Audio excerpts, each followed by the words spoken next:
veganism is. The world has obviously changed. I think if at that time we would have done the Vegan Forest Festival, we would be probably our family alone here. But now the vegan movement in India is growing beautifully, and it's so satisfying to see that.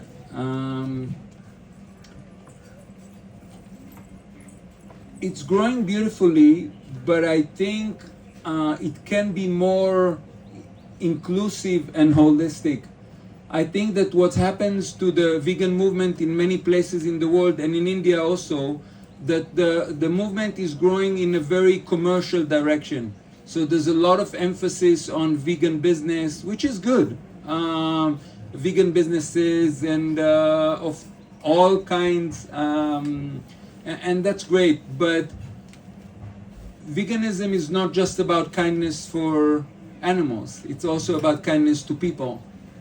And what I would love to see in the future is more vegan NGOs, more vegan non-profits that would, serve people and make this. For me, it's a very powerful equation between veganism and kindness, because for me, veganism equals kindness. It is a way of kindness. And this kindness should express itself not just towards animals, but also towards fellow people. Sometimes we forget them. We see them as a source of revenue, rather than to see them like we see the animals, as needing our compassion and wanting our compassion and wanting to give us their compassion. So that's sort of the direction that Sadana Forest is trying to lead, a movement of veganism in compassionate action, and combining it with other aspects of sustainability. So veganism for me is sustainability, because when you're vegan, you're much more sustainable because of the land use issue and many other water issue and many other that probably more learned people have described here already. But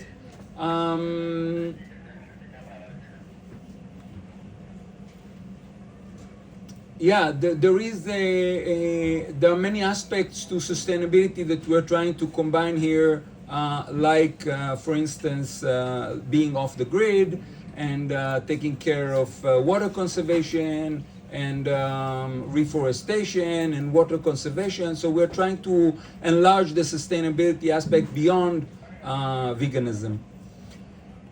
And it's been 20 years. It's quite a long time. And a lot has happened. We started here, 3 people, my wife Yurit that made this film, and my daughter, who was 3 years old at that time and now is 23-year-old, and myself. And we're now in 4 countries, in India, Haiti, Kenya, and Namibia.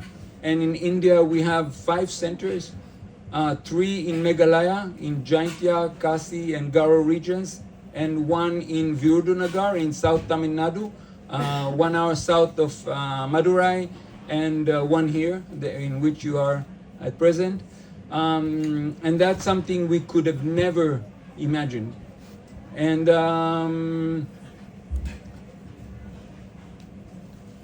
when I remember the reactions 20 years ago, they were extremely skeptical. Everybody that we said that we are starting this place was so skeptical. People told us very often, you won't last there for 3 months. This is not possible. It's not possible to run a place with this kind of economy and this kind of attitude. You will be, collapsing very soon. And that hasn't happened yet. We hope it won't. But the needs, or at least our understanding of the needs, has evolved a lot.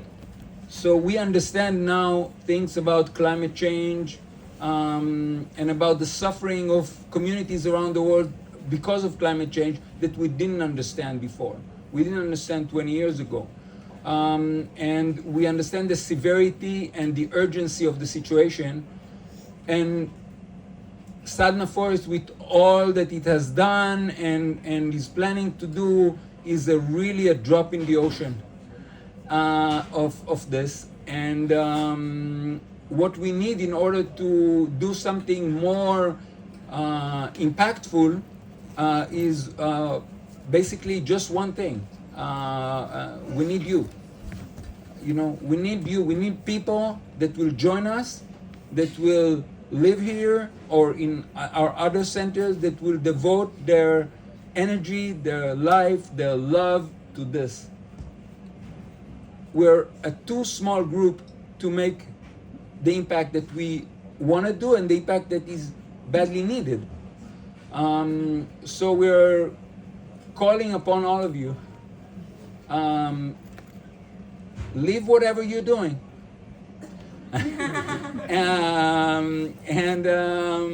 And come be with Sadana Forest, because it's important to be able to open more centers, to reach out to more people, and we can't do it alone. We have an amazing team, as you have seen in the last 2 days, of super dedicated people that really give their heart fully.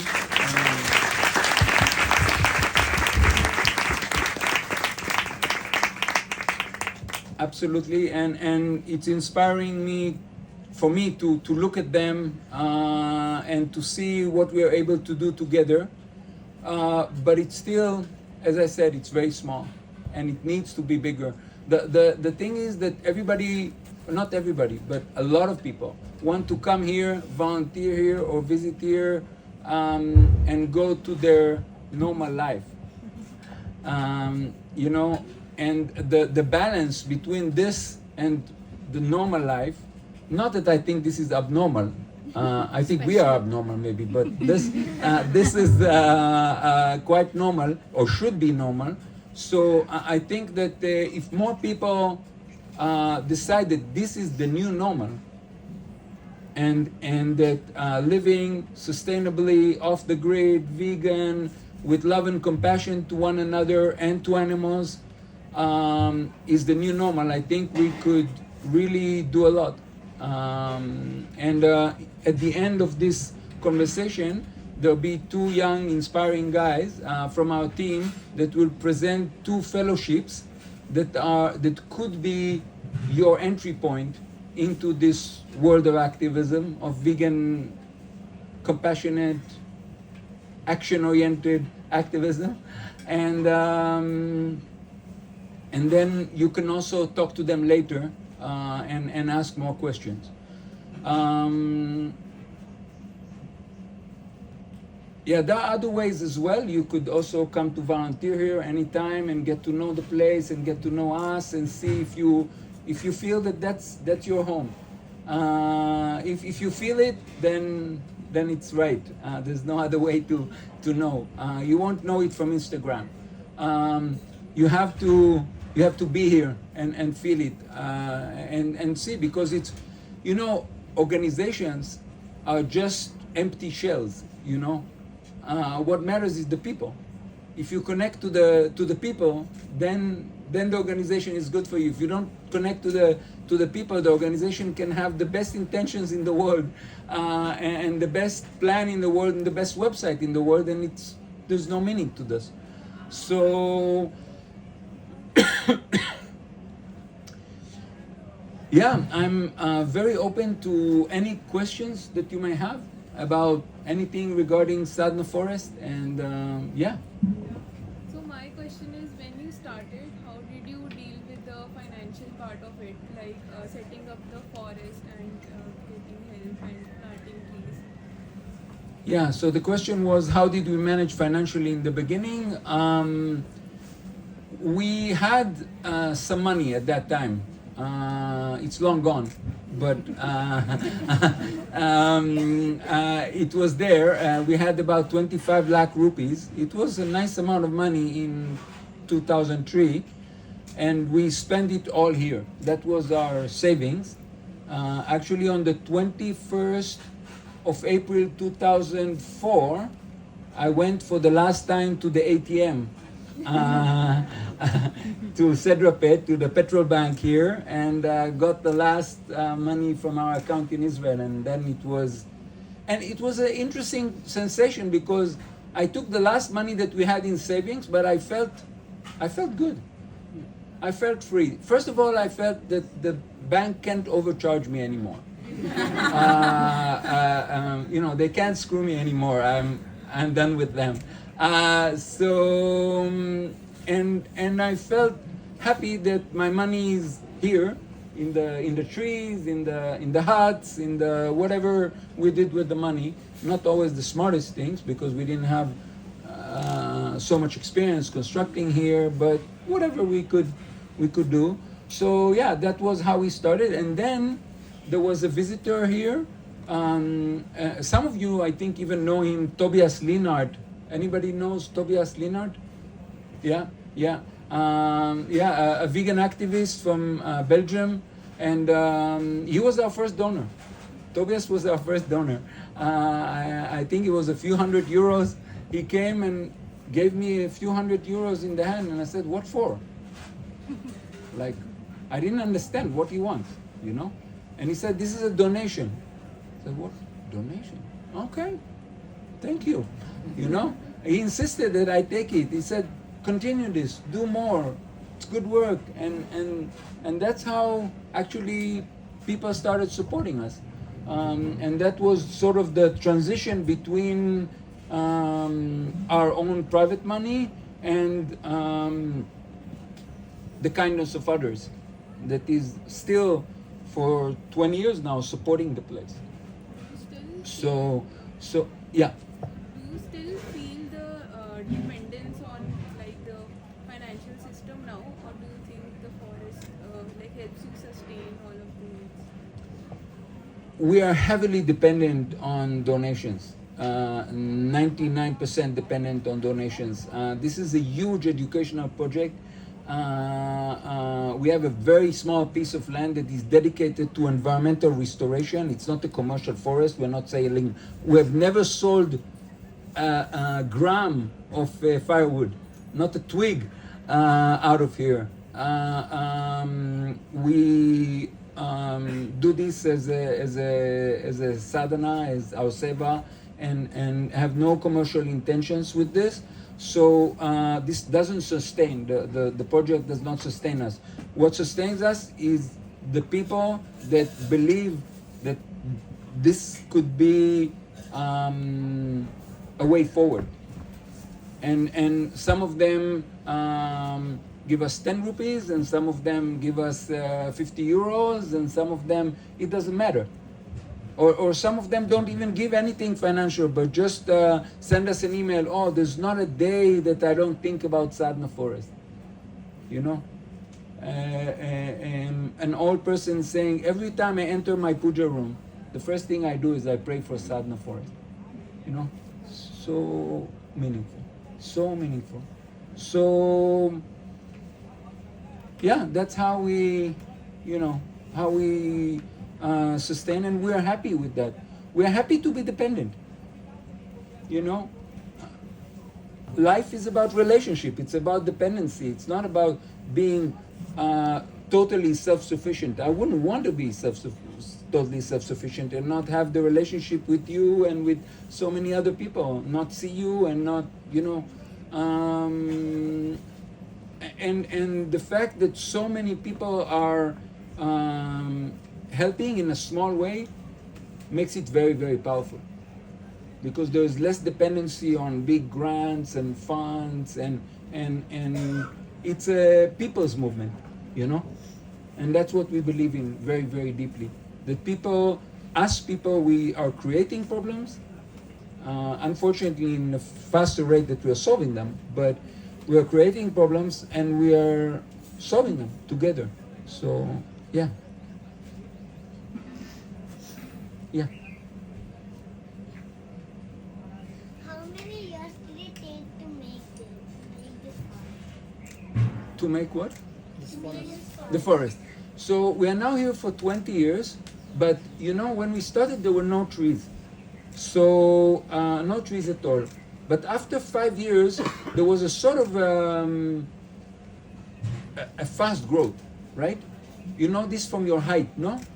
When you're growing, you're not always growing in the same pace, right? There is suddenly a year that you grow more, and you feel sometimes some pain in your legs or something, you know, because you are growing. So the same thing with the forest. The forest doesn't grow exactly in the same pace all the time. Sometimes it stops a little bit, it thinks a little bit, it looks for water underground with the roots, it establishes itself, and then it grows again. Yeah? So after 5-7 years, there was a lot of growth that happened.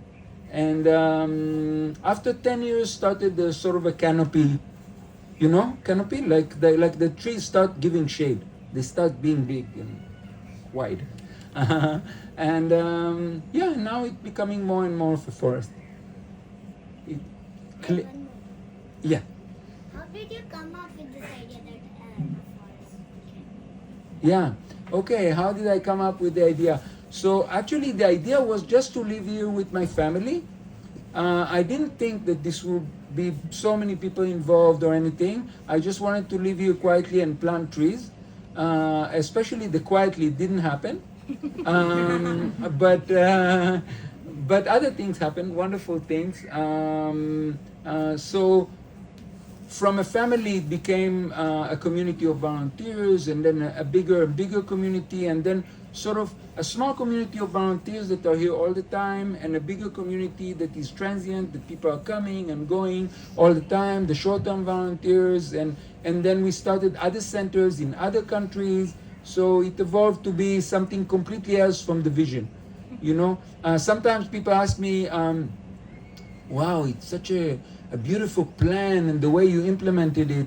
And I, you know, sometimes I say yes just to feel good with myself, but I didn't plan any of this.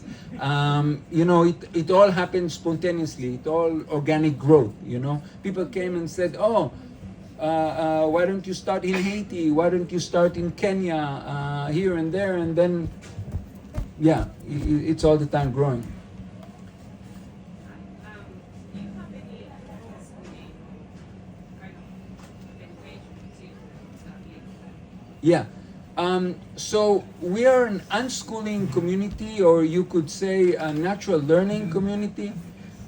So we are, we strongly believe in the, let's say, curiosity as a way of learning, as a motive for learning.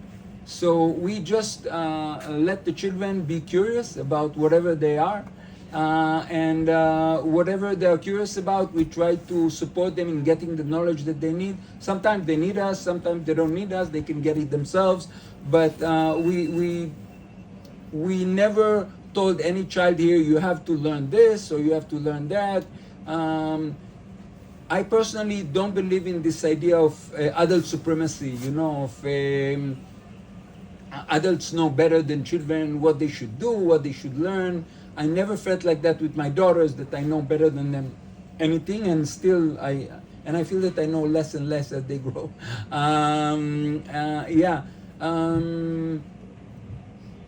And we found that when children grow that way, they are different.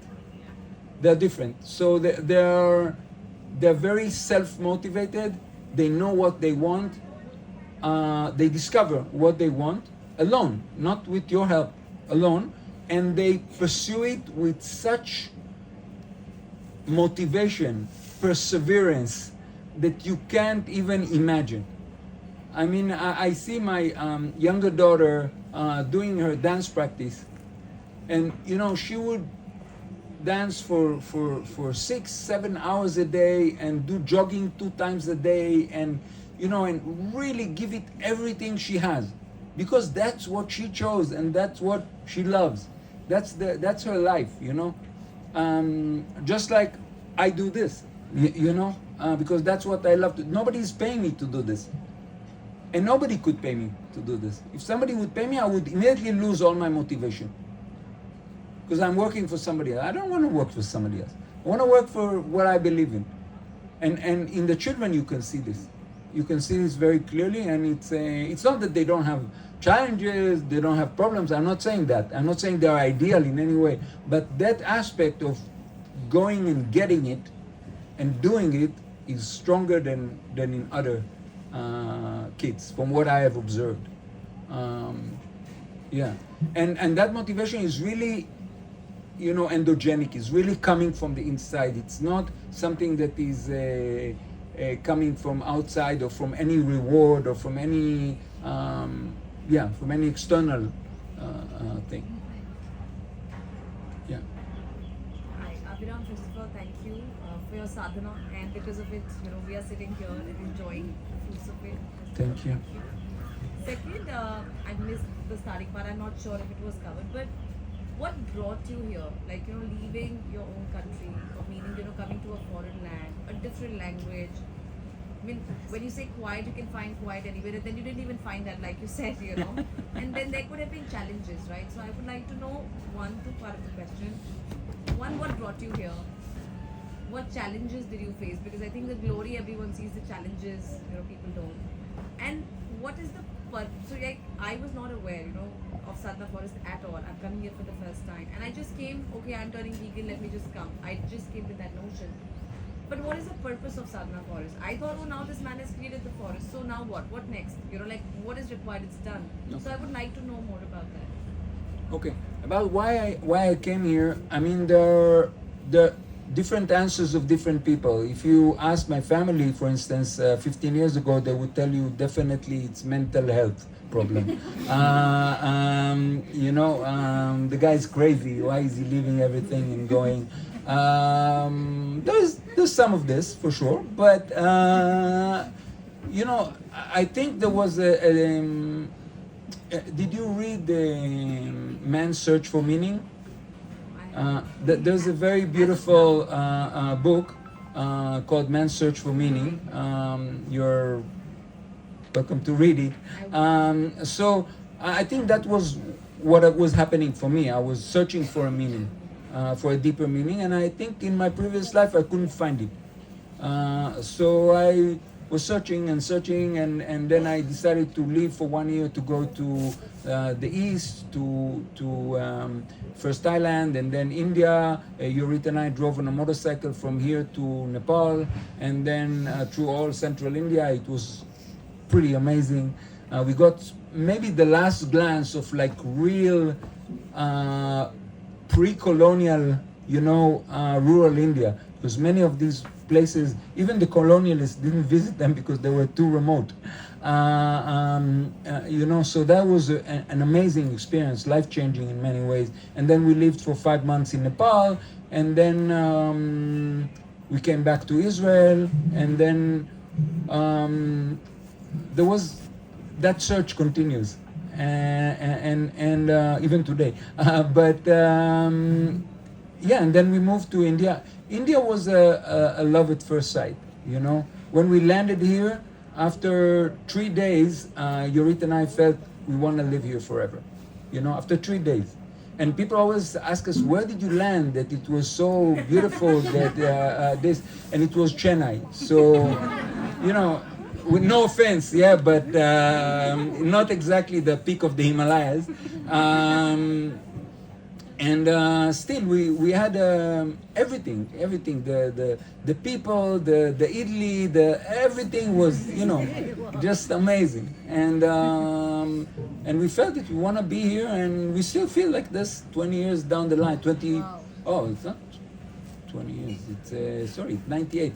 It's 26 years down the line. We still feel that we want to live here, and this is our place. And wherever I land in India, I feel I'm home. I must admit, I land in Israel, I don't feel like that. You know, I don't feel like that. I'm happy to be there. I'm happy to meet family and friends, but I don't have that feeling of coming home. When I'm in India, that's what I feel, and Yurit feels the same. So yeah, that's the challenges. That's a topic for a 5-hour talk, which maybe we'll do another time. But there were so many challenges, internal and external, including Cyclone Tani on 30th December 2011, with its devastation of this project. You know, so many huts fell, so many. It was such a setback and such a test to our resilience and perseverance, you know. But we managed to somehow overcome it and continue. But every challenge brought also a beauty. For instance, Cyclone Tani was terrible, but the days after Cyclone Tani were some of the most beautiful days in my life. I never in my life got so many phone calls and emails and of people saying, "How can we support you? How can we help you?" You know, people were saying, "I'll leave my job. I'll come and rebuild with you." You know, phoning from all over India, from all over the world, maybe almost 50,000 euros were donated in a matter of 2 or 3 days, which is a huge amount for us. It didn't cover the damage, but it was a huge amount. And you know, all of this happened because of the family, the Sadana forest family, you know, that was created around the world. And so, yeah, many other challenges. Protecting this land is not easy. There were different attempts to grab this land by real estate developers. You know, some of them were more violent than the others. You know, different things you have to go through to to do this. But it's okay. We're still here. So yeah, and what is the purpose? The purpose is to help ourselves and others to wear the glasses of compassion.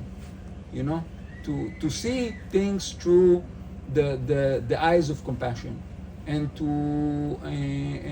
whether it's trees or animals or people or buildings or the people who build the buildings or anything, to see with compassion, and to turn the compassion into action, because compassion is a wonderful idea, but then you see sometimes people that in the name of compassion do crazy things.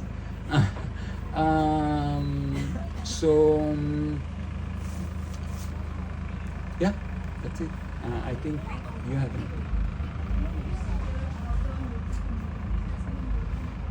I'm sorry, I don't hear well and I don't hear you. Yeah. Yeah. I heard how the local community is involved in the project, and the second part of the question? Can somebody repeat that? How they benefited from this? Yeah. How do they benefit? Their benefit. Okay. So how are they involved? First of all, the local community, I think, feels most of them. I think I would speak for the vast majority, maybe not everybody, but love this project. They love it. They support it. They want it. They understand the value of it for water conservation, wells that have been completely dry and now they have water. They understand the issue of shade and climate, microclimate, maybe not the big issues of climate, maybe some of them are not interested in that, but at least the microclimate aspect, it's nice for them to have beautiful trees around. I think that the security in this place has increased a lot. This forest all the way to the main road was a very dangerous area in the past. A lot of prostitution, criminal activity, different things happening. This was no man's land, so to speak. Criminals from Pondi used to bring people here to hang them on the few trees that were there. Yeah, so the trees were not used for such good purposes. But now It's a very safe area. You can see the Amas from the village. They're walking through the forest securely. We have CCTV cameras. We can make sure that people are safe and they have deep appreciation for it. The best example of this was in July 20, I think, 2020. There was a group of villagers, actually the leadership, the panchayat leaders of all the villages around here. They came to me with a letter that they want to give to the collector, that Sadana Forest will take over all the government wasteland in this area, the Pornbook land. Yeah? So, thank you. It's good that you appreciate it. Very few people understand the meaning of it. It's maybe the first time it happened in the history of this country that the local community have come to organization, especially organization that's run by foreigners, and asked to surrender their land. And when the collector saw the letter, so they asked me to join them, to meet the collector. And we went to Vilupuram and we were meeting with the collector, and the collector is looking at the letter.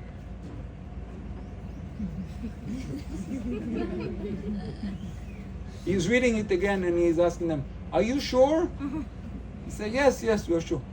He's reading again, "Are you sure?" He asked them like 5 times because, you know, it's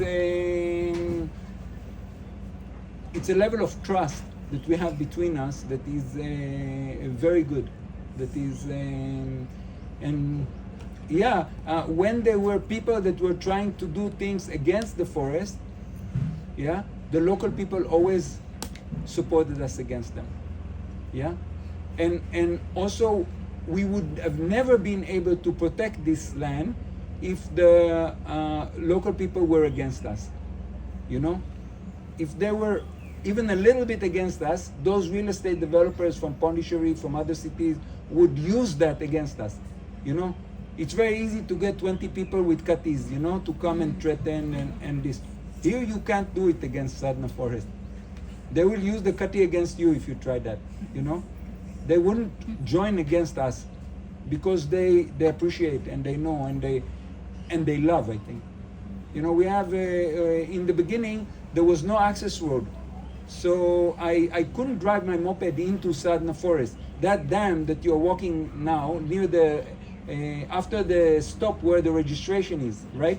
All the way to the gate, there wasn't anything. It was a canyon like this. Okay, this is the dam that we have built. So I couldn't cross it with the moped. So I would leave my moped in the village and walk, you know. And sometimes when I really need the moped, someone from the village would help me carry the moped past the water, you know.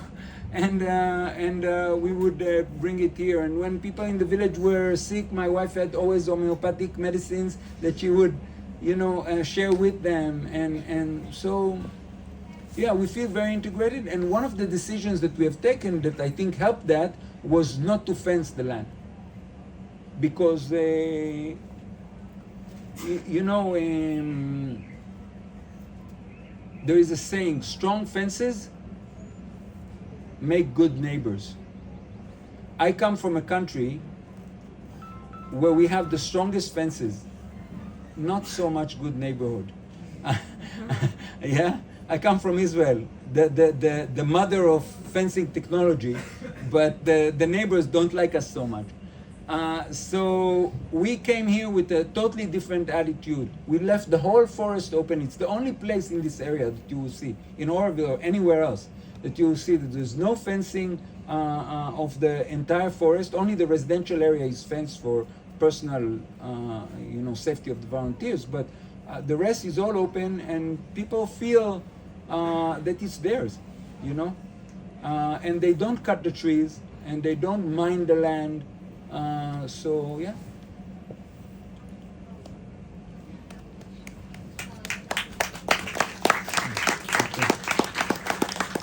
When I'm listening to all your story, it sounds like a unrealistic film or Indian films, where you can see all this thing, but I can see in reality it has all come true. So for new youth, the biggest challenge is how to balance their career. First question is like how do they earn from that, whatever they are looking for, but many a times it doesn't get aligned. or align with your values, or you want to do something selflessly, but then again money comes in the picture. So how do the career, any suggestions for the youth for this?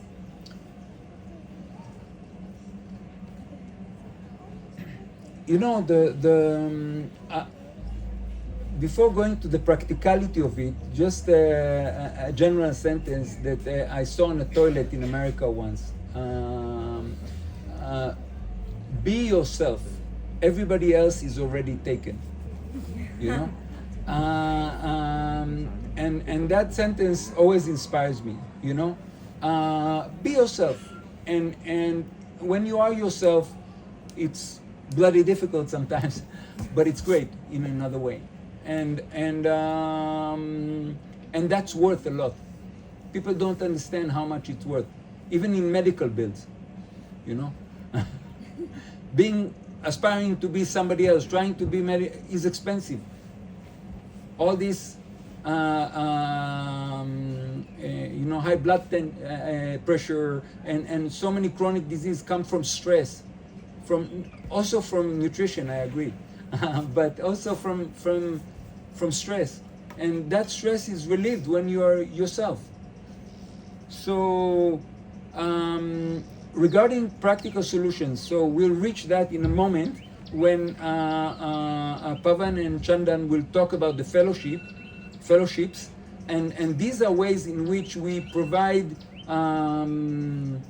It's not a huge salary, unfortunately, we can't do that, but it's a basic stipend that enables you to support yourself and also to support your parents a little bit if they need it, and to create an experience that has value in the market, that with which you can find another job in another non-profit or NGO if you want. And that's sort of the middle way, if you want, that we have found to enter Sadana forest. But on a more philosophical level, I would say, you know, doing what you believe in will lead you to have what you need. And you have to try it in order to, you know, to know that it's true. I know that it's true because for 20 years I'm, you know, going under and over and under and over and under and over in waves for you know, on a roller coaster of financial stability and I've learned that the divine always supports me and always, yeah, so. In some ways, some of the people will have to discover it the hard way, but for some, we're making a sort of a comfortable path into poverty. Yeah, into activist poverty. Yeah, more questions? Yeah. Sir, optimistic census rate of government-led plantation is somewhere between 20 to 40%, right? So, to plant-led trees, only 4 those survive. How did you ensure that India plantation all thrives?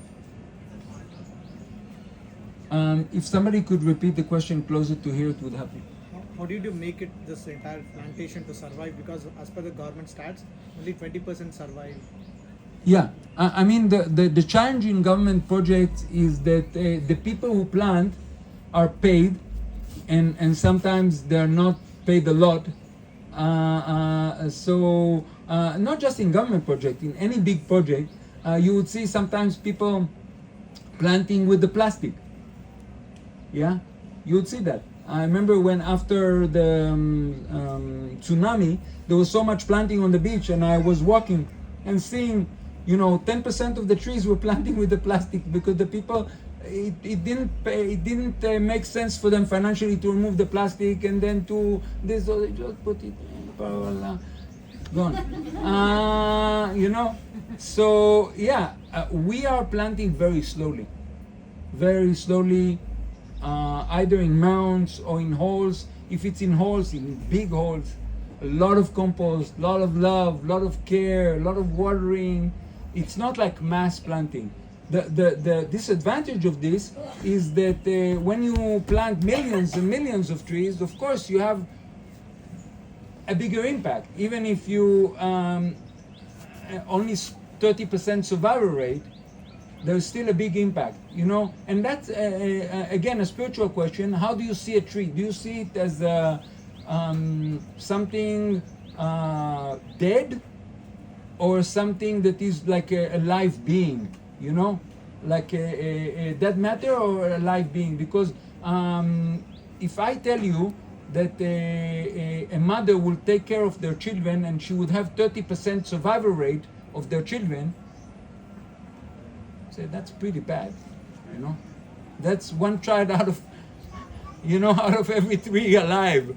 We wouldn't want that for our children, right? But when you talk about trees, people very generously let them die, you know. Okay, 30% only alive. That means 70% are dead.